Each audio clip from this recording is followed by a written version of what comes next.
First, I wish to acknowledge the parties for embracing the Talanoa concept.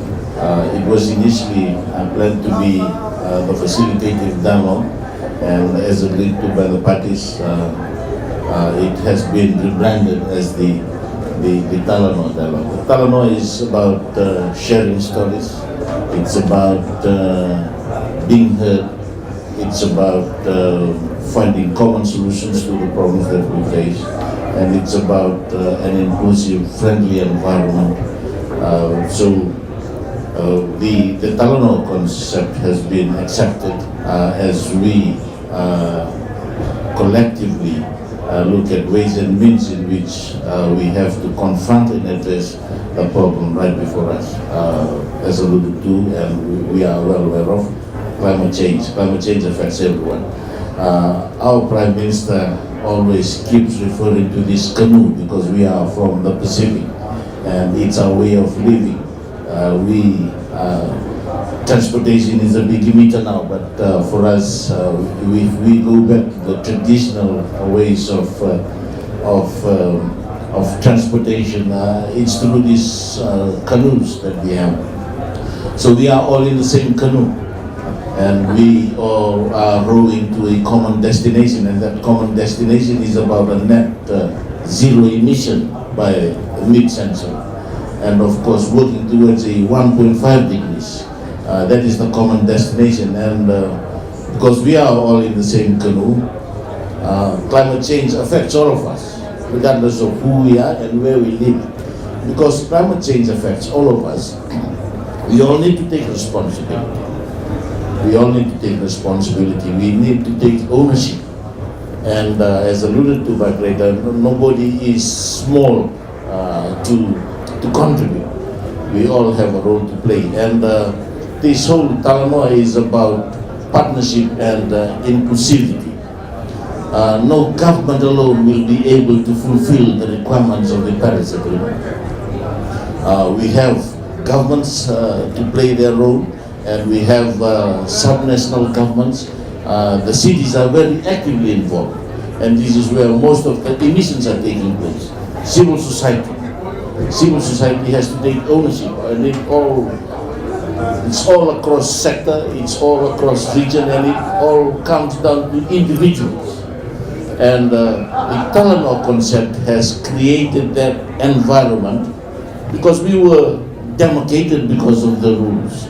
These are the parties, these are the non-parties. But the Secretary General clearly stated yesterday that multilateralism is not only intergovernmental, it's about all of us participating. We have a role to play, and we have our countries have committed to their nationally determined contributions. But these nationally determined contributions, it's not only parties that are going to be involved. It involves all of us. As I've stated, it's multi-sectoral, multi-regional, or cross-regional, and through the Talanoa concept, we come up with our own stories, how climate change is affecting us, and it's not only our own stories on how it's affecting us, but solutions as well. We all have our own solutions. Our youths are full of innovations and new ideas, and we need to tap into this. And the Talanoa embraces all of us so that we can all participate and contribute towards finding common solutions as we work towards this common destination. So it's about that inclusivity and partnership where we need to take responsibility. So how do we,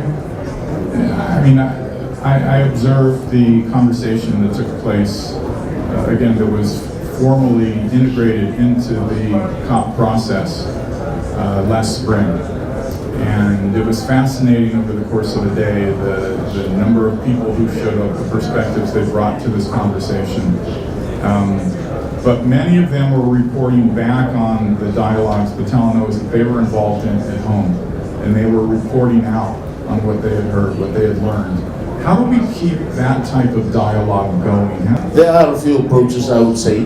One, For us particularly, under the UNFCCC processes, we have tried to move this into the, particularly into the developing countries, what we call shifting to the global south.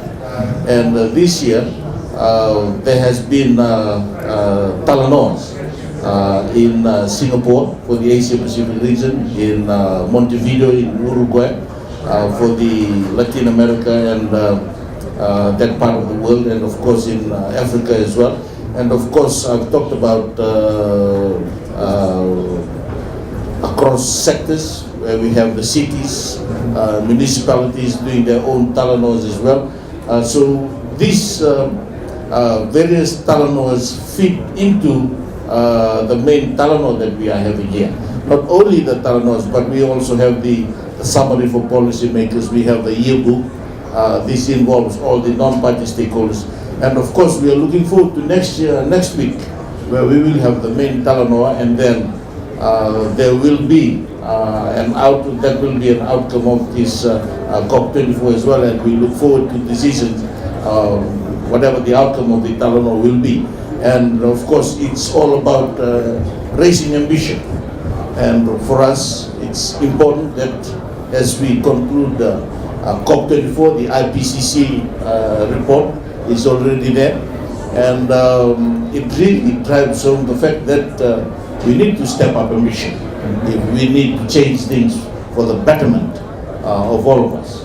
And this is how these processes are interlinked, and of course with the main outcome that we are looking forward to next year.